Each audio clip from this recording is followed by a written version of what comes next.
Après les initiatives populaires dites pour une eau potable propre et pour une Suisse libre de pesticides, rejetées à plus de 60% en 2021, après l'initiative dite pour la biodiversité, rejetée à 63% en septembre 2024, après l'initiative dite pour la responsabilité environnementale, rejetée à 70% au mois de février 2025, voici la 5e initiative populaire que je qualifie d'anti-paysanne, concoctée par les milieux écologiques suisses en 5 ans.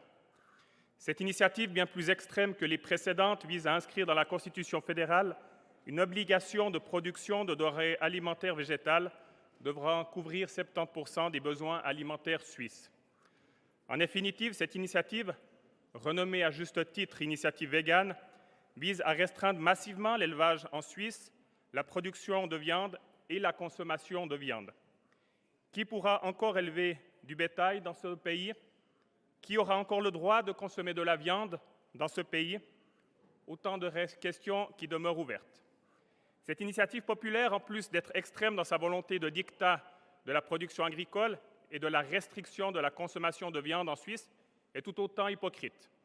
Elle utilise comme argumentaire pour imposer son mode de vie végane en Suisse la problématique de l'auto-approvisionnement alimentaire. Or, ces mêmes milieux de gauche soutiendront-ils l'initiative Pas de Suisse à 10 millions d'habitants? Vous connaissez la réponse.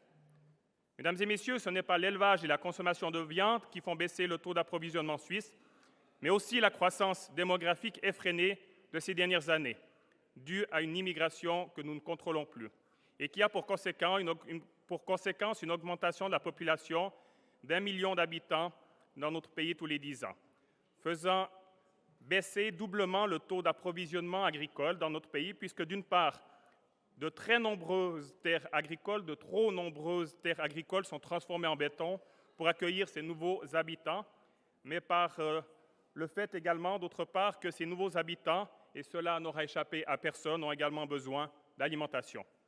Mesdames et messieurs, l'élevage fait partie intégrale de notre culture suisse.